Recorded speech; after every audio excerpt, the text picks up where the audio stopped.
Olá, amigo telespectador e assinante, estamos começando agora mais uma edição do Plantão de Notícias e vocês acompanham conosco. Rio Guaíba sobe para 5,28 metros e inundação histórica no Rio Grande do Sul isola a cidade. Estudo aponta que cidades brasileiras são despreparadas para enfrentar desastres naturais. Cláudio Castro, seu vice-governador Tiago Pampolha e presidente da Alerj, Rodrigo Bacelar, na linha de sucessão de cassação. Internado com alergia na pele, Jair Bolsonaro é transferido para Brasília. E o Planalto corre contra o tempo para fechar acordos e viabilizar a votação de vetos no Congresso. Essas e outras notícias vocês conferem agora no Plantão de Notícias. A chuva intensa que atingiu Porto Alegre nos últimos dias provocou uma das maiores inundações da história da cidade. O Rio Grande do Sul tem pelo menos 385 municípios afetados por grandes enchentes causadas por fortes chuvas que atingiram o estado gaúcho desde o início da semana passada. A capital do estado, Porto Alegre e Canoas, a maior cidade satélite da região metropolitana, tem bairros completamente tomados pelas águas. Acompanhe. O sol voltou a dar as caras em Porto Alegre. Mesmo assim, o nível do Guaíba continua alto, 5 metros e 28 centímetros. Ontem, alcançou a marca histórica. O centro da capital está debaixo d'água. Nem dava para ver o gramado dos estádios dos rivais Grêmio e Inter. Entrar e sair da cidade se tornou uma missão quase impossível. Nada de trem, nem de ônibus intermunicipal. O aeroporto Salgado Filho está fechado por tempo indeterminado, segundo a Associação Brasileira das Empresas Aéreas. Mas a administradora alega que a suspensão dos voos termina no dia 30 deste mês. A única forma de se locomover é por barco e jet ski. Em Canoas, eles fazem filas para retirar os moradores. Essa família ficou 3 dias ilhada e só conseguiu deixar o apartamento graças à ajuda do amigo, que tem um barco. Gente, é inenarrável o que nós estamos vendo aqui. Impressionante. É a cidade inteira debaixo d'água. Moradores de 2 bairros da região central foram orientados a buscar abrigo diante da iminência de novas enchentes depois do desligamento do sistema de bombeamento de água. Outras bombas podem ser desligadas? Outra situação pode acontecer? Pode. Pode. Se tem alguém tomando choque, não tem nenhuma dúvida que se eu fosse o responsável, o engenheiro responsável, eu mandaria desligar. Nós não vamos colocar um operador de uma casa de bomba ou colocar as famílias, pessoas que moram nesses bairros, em situação de risco por um ligamento. Eu prefiro que a cidade fique nessas regiões no escuro e as pessoas tenham segurança de que aconteceu o que aconteceu na Cairu, que estourou um posto de gasolina. 750 mil pessoas estão sem água em casa, 450 mil sem luz. A falta de energia deixa os familiares sem celular. Volney esperava por notícias da filha e do netinho. Estão no prédio lá no Maitá, estão sendo os últimos a ser resgatados. Estamos aguardando eles. Muito tenso, muito preocupado. E vale tudo para se salvar. Em São José do Norte, a corda ajudou esse homem a chegar à balsa. Essas pessoas precisaram se atracar a mureta de proteção da ponte para não cair na água. Uma família de Lajeado esperou no telhado para ser resgatada. Já esse senhor teve bom humor, mesmo diante da dificuldade. O senhor sabia que o senhor tem o nome do meu pai? O senhor tem o mesmo nome do meu pai? Que legal, né? E vamos te salvar, que tá bom? Legal, Só espera só um pouquinho que eu vou ter que fazer uma coisa aqui. Nossa. Não, eu passo aqui. Tu passa? Então eu vou passar então, vem. Eu sou magrinho. O trabalho de quase 20 mil bombeiros, policiais e agentes não para. A operação coordenada pelas forças militares já resgatou 46 mil pessoas. Passei duas 3 noites em cima do forno da casa. Tá? Em cima do forno da casa. Levei junto comigo 9 gatinhos, os pequenininhos, né? Água, mortadela, salamito que tinha. Até os cães que atuaram nas tragédias de Mariana e Brumadinho começaram a participar dos trabalhos. A tragédia também atrai a solidariedade. 15 mil pessoas se inscreveram para atuar como voluntárias. Eu estou responsável por direcionar as pessoas até os barcos. Tem alguns barcos que eu tenho que direcionar médicos para levar até o local. Equipes das faculdades de Ciências da Saúde deixaram as salas de aula para ajudar. Nós estamos com 5 postos de atendimento, equipe de psicologia, farmacêuticos, enfermeiros, médicos, todo o nosso corpo médico está envolvido. Doações vindas de todo o país não param de chegar ao estado para atender mais de 153 mil desabrigados. As chuvas no Rio Grande do Sul ainda estão em níveis críticos e deve permanecer acima da cota de inundação, que é de 3 metros, e até a próxima semana, de acordo com análises do Serviço Geológico do Brasil, SGB. Dando sequência ainda a essas manifestações climáticas, uma pesquisa recente revelou um dado preocupante. Apenas 2 em cada 10 cidades brasileiras possuem planos estruturados para lidar com eventos climáticos extremos. Essa realidade alarmante expõe a fragilidade do país diante das mudanças climáticas e dos seus impactos cada vez mais frequentes e devastadores. O custo da falta de planejamento é alto. Só no ano passado, para vocês terem ideia, esses desastres naturais causaram prejuízos de mais de 100 bilhões em todo o Brasil. Das 3.590 cidades que responderam à pesquisa, só 810 se consideram preparadas para enfrentar o aumento dos eventos climáticos extremos. A maioria das prefeituras não sabe o que fazer diante de inundações, secas ou outros desastres naturais. 57% delas não têm nenhum sistema de alerta e 44% admitem que não há um setor ou pessoa para monitorar áreas de risco. Responsável pelo levantamento, a Confederação Nacional de Municípios apontou que as prefeituras sozinhas não conseguem investir em ações preventivas. A ministra do Meio Ambiente disse na última sexta-feira que é preciso sair da lógica da gestão do desastre e ir para a gestão do risco.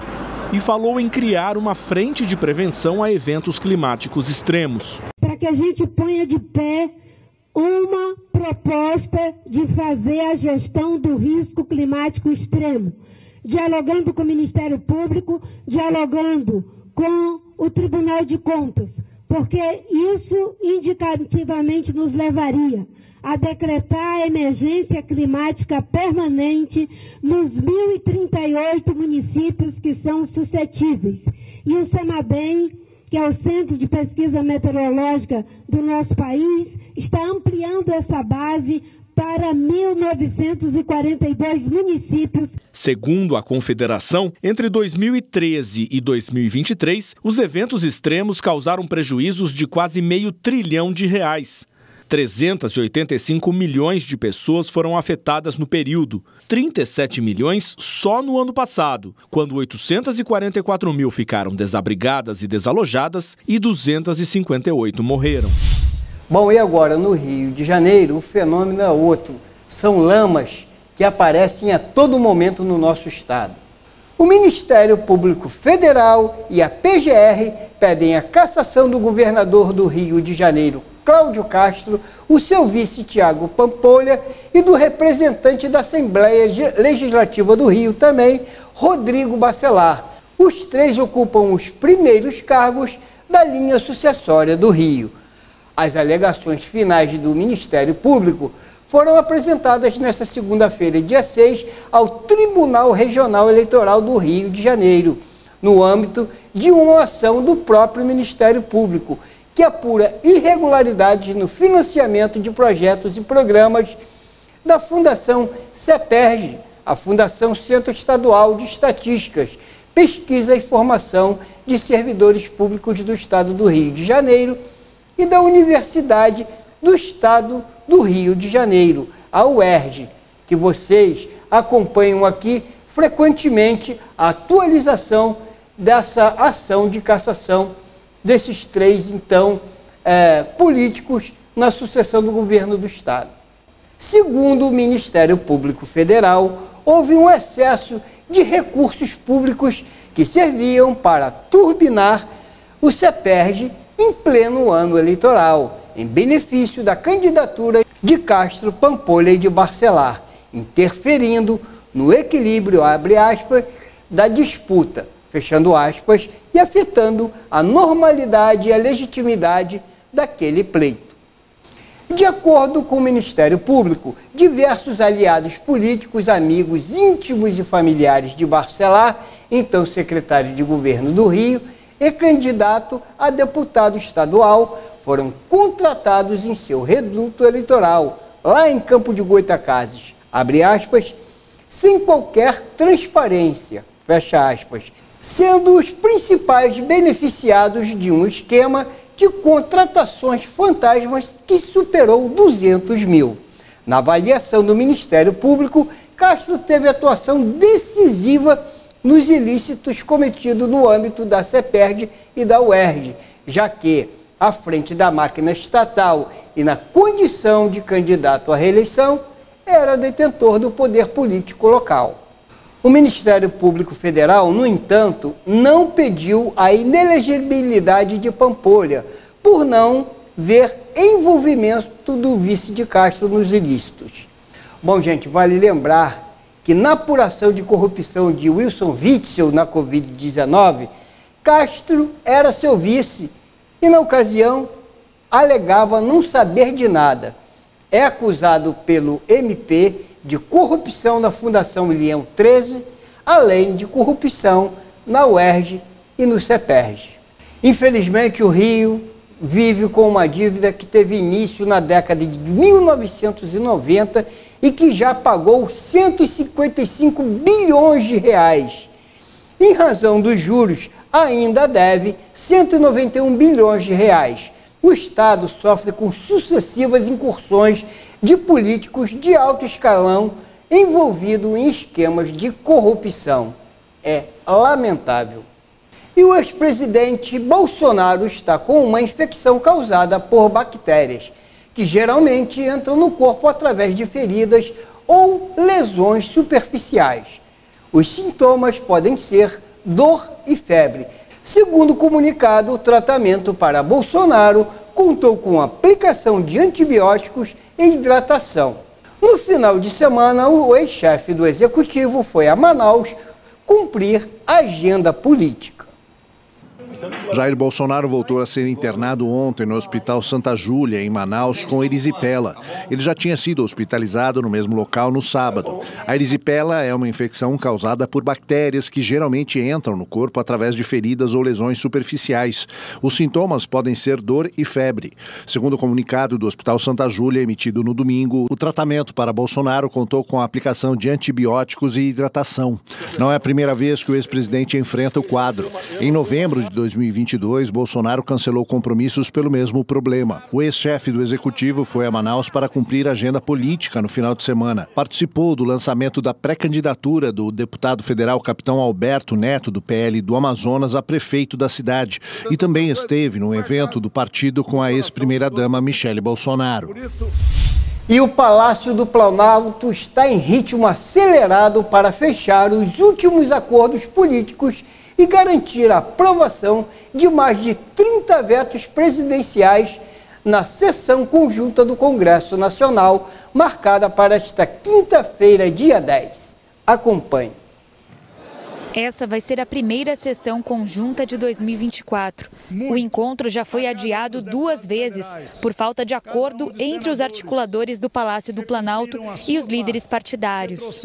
A avaliação é de que 2 dos vetos são de difícil aprovação. Primeiro, o que esvaziou o projeto de lei que põe um fim às saidinhas temporárias de presos. O texto contou com o apoio de grande parte da base aliada do governo nas 2 casas, inclusive de parlamentares do Partido dos Trabalhadores. Há também o corte à Lei de Diretrizes Orçamentárias, responsável por tirar 5 bilhões e 600 milhões de reais do montante previsto para as emendas de comissão. Neste caso, o governo negocia a manutenção do veto em troca da aprovação da volta do DPVAT, o seguro obrigatório para vítimas de acidente de trânsito. Esse mesmo projeto inclui ainda um jabuti que abre a possibilidade de o governo ampliar o gasto público em até 15 bilhões de reais ainda este ano. Segundo o acordo, a manutenção do veto nesta quinta-feira garantiria que parte do dinheiro vá para a recomposição do valor cortado das emendas de comissão. O texto já passou pela Câmara e agora tramita na Comissão de Constituição e Justiça do Senado. Hoje, em coletiva no Congresso Nacional, o ministro das Relações Institucionais, Alexandre Padilha, afirmou estar otimista com a apreciação dos vetos e classificou como superada a crise entre ele e o presidente da Câmara. Desde o mês passado, Arthur Lira cortou qualquer negociação direta com Padilha, que é o responsável pela articulação do governo no Congresso. E são questões absolutamente já superadas, tanto que na semana passada nós continuamos avançando na pauta prioritária do governo. Vamos agora às notícias de local, começando por Cachoeiro de Macacu. O castramóvel do RJ Pet fica em Cachoeiro de Macacu até dia 10 de maio. Donos de pets devem realizar o agendamento online do procedimento. Donos de cães e gatos de Cachoeiro de Macacu poderão cadastrar os seus animaizinhos no ônibus castramóvel do RJ Pet, programa da Secretaria do Estado de Saúde, o SESB-RJ. Até o dia 10 de maio, o ônibus ficará estacionado no estádio de futebol do Parque Veneza. O serviço é gratuito e aberto a pessoas de qualquer região do estado. O horário de funcionamento é das 8 horas da manhã às 14 horas, de segunda a sexta-feira, exceto nos feriados. Os agendamentos devem ser realizados exclusivamente pelo site do programa, o rjpet.com.br. Os protetores podem agendar até 8 castrações mensais e tutores, um animal por mês. O ônibus conta, em média, com uma equipe de 25 profissionais, entre veterinários, técnicos e auxiliares, atuando desde a castração até a devolução do animal para o tutor. Todo o procedimento leva, no mínimo, 45 minutos. E vocês vão acompanhar agora, em continuidade, as notícias locais com o jornalista Maurício Aragão. Passe livre universitário, 200 novos estudantes magienses foram contemplados. O PROCON de Rio das Ostras promove operação com Conselho Municipal da Pessoa com Deficiência. E a igreja busca notícia de morador de Guapimirim desaparecido. Ação de projeto itinerante faz mais de 400 atendimentos em Teresópolis. Segue contigo, Maurício Aragão. Iniciativa da Secretaria Municipal de Assistência Social e Direitos Humanos de Teresópolis, através do CRAS Bom Sucesso, aconteceu mais uma edição do SUAS itinerante, em parceria também com a Secretaria Municipal de Saúde. Foi na Igreja Assembleia de Deus Missão do Reino, em Vargem Grande, com serviços variados, como atendimento social, atualização de cadastro único, pesagem e medição de usuários do programa Bolsa Família, vacinação, testes rápidos para várias doenças, agendamento para exame preventivo ginecológico e outros serviços que foram oferecidos gratuitamente à população de Vargem Grande e região do Terceiro Distrito. O sábado, dia 4, foi de celebração para os estudantes universitários de Magé. Isso porque a Prefeitura, através da Coordenadoria de Juventude da Secretaria de Governo, realizou a entrega dos cartões do Passe Livre Universitário 2024. O evento aconteceu na Escola Municipal Professora Geraldo Isaura Ferreira Teles. Ao todo, 200 estudantes com renda mensal de até 2 salários mínimos receberam o benefício. O coordenador da Juventude, Sérgio Oliva, comemorou a entrega, dizendo que o governo sabe das dificuldades que os estudantes enfrentam com o translado. Por isso, também entendem que o impacto positivo é muito significativo na vida desses jovens. Membros de uma igreja evangélica em Guapimirim estão pedindo ajuda para encontrar José Cláudio Mendes, de 59 anos, que está desaparecido desde o dia 18 de abril. Segundo a missionária Genilda da Conceição Alves, 64 anos, participante da mesma congregação, ele saiu de casa para realizar um exame em um hospital de Nova Iguaçu, mas até hoje não retornou. Ele morava em Guapimirim e, segundo o Genildo, ele tinha costume de realizar sempre o mesmo trajeto quando precisava realizar algum exame. Ela comentou ainda que José Cláudio estava separado há muito tempo da família e a própria filha ele não via há muitos anos. O caso foi registrado na Delegacia de Polícia de Guapimirim e os integrantes da igreja pedem quem tiver informações entrar em contato ou buscar diretamente a Polícia Civil. O PROCON de Rio das Ostras, em conjunto com o Conselho Municipal da Pessoa com Deficiência, realizou inspeção no Shopping Plaza Rio das Ostras. O objetivo dos agentes foi verificar se as lojas cumprem a legislação e respeitam o direito das pessoas com deficiência. Vale lembrar que, segundo o Estatuto da Pessoa com Deficiência, a lei de 2015, é considerada pessoa com deficiência aquela que tem impedimento de longo prazo de natureza física, mental, intelectual ou sensorial, o qual, em interação com uma ou mais barreiras, pode obstruir sua participação plena e efetiva na sociedade em igualdade de condição com as demais pessoas. A administração do shopping e os estabelecimentos comerciais onde foram verificadas possíveis irregularidades foram notificados para se adequarem a prestar esclarecimentos sobre as irregularidades encontradas. Inclusive a administração do cinema, que deverá reservar semanalmente uma sessão especial no horário vespertino para a apresentação de filmes para crianças com o transtorno do espectro autista, o TEA, denominada Sessão Azul Adaptada. Nós vamos agora à previsão do tempo. Onda de calor vai atingir Minas, Rio, São Paulo e Espírito Santo. O IMET define o grau de severidade do fenômeno com grande perigo e cita riscos à saúde. O Instituto Nacional de Meteorologia, o INMET, divulgou nesta segunda-feira, dia 6, em Brasília, um alerta de ondas de calor com previsão de temperaturas 5 graus Celsius acima da média. O aviso vale pelo menos por 5 dias e há, segundo o órgão, risco para a saúde.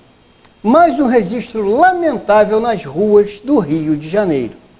O flagrante registrado nas ruas do Rio de Janeiro mostra a ação de vários marginais assaltando um casal no Flamengo. Acompanhe.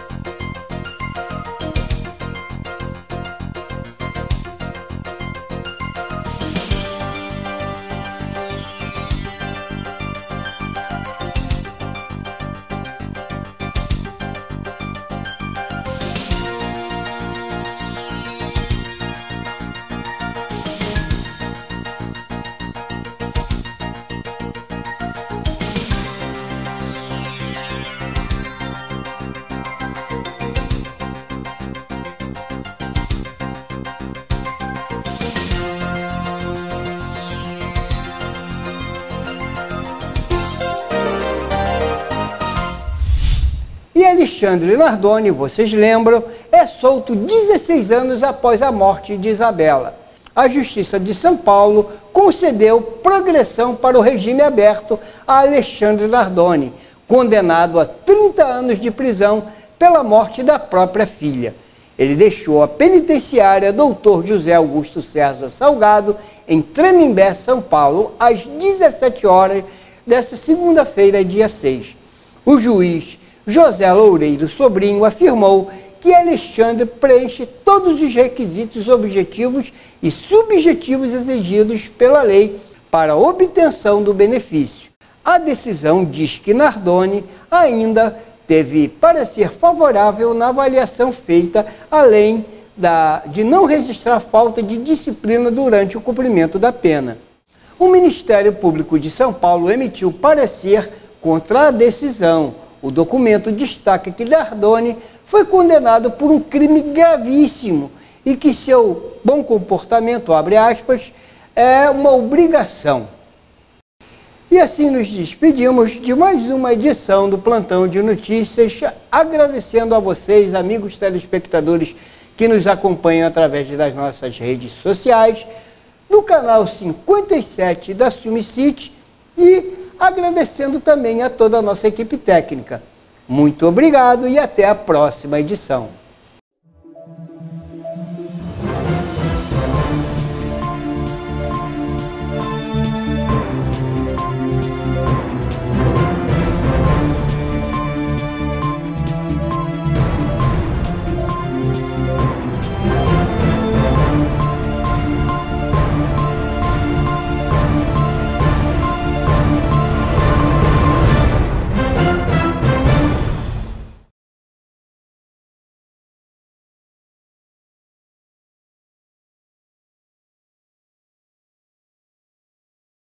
Para você, lata. Para ele, casa. Para você, pneu usado. Para ele, academia. Para você, garrafa. Para ele, maternidade. O que para você é lixo, para o mosquito da dengue é um luxo. Deixe seu quintal sempre limpo e acabe com as mordomias do Aedes aegypti. O governo federal investe no Rio de Janeiro com as obras do novo PAC. Isso é bom para todo mundo. É mais desenvolvimento, com a conclusão de 61 unidades de produção de petróleo e gás natural. É mais saúde, com a nova sede do INCA. É mais educação, com 6 novos campi do Instituto Federal. Mais casa própria, com milhares de moradias do Minha Casa Minha Vida. É mais emprego, renda e qualidade de vida para o estado do Rio de Janeiro. É o governo federal, é o novo PAC. É o Brasil no rumo certo. Brasil, União e Reconstrução. Governo Federal.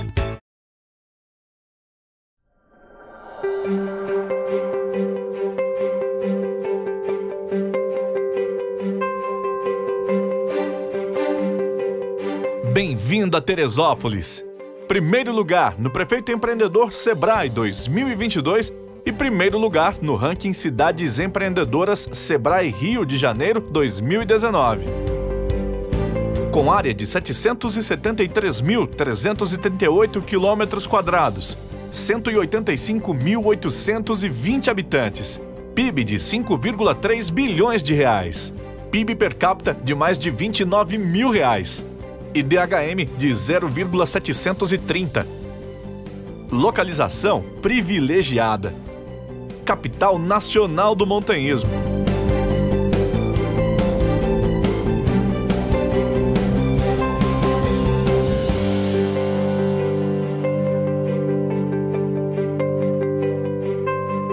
Capital nacional do lúpulo. Sede da maior empresa de tecnologia do estado. A segunda maior feira de artesanato do país. Primeiro lugar em agricultura e responsável por 90% da produção de hortaliças de todo o estado do Rio de Janeiro. Com mais de 5.000 agricultores familiares e produtores rurais. Estrutura pronta para o seu destino turístico. Calendário de eventos anuais consolidado.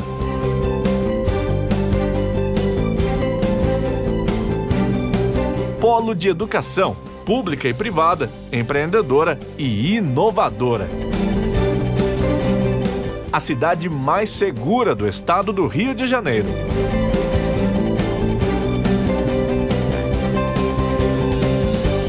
Setor imobiliário em grande expansão. Incentivos públicos. Para indústrias, redução do ICMS de 21% para 3%. E tem autonomia para incentivos fiscais. Teresópolis está pronta para você investir, morar e ser feliz.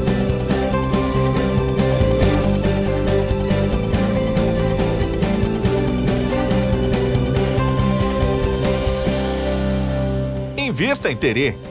Prefeitura de Teresópolis.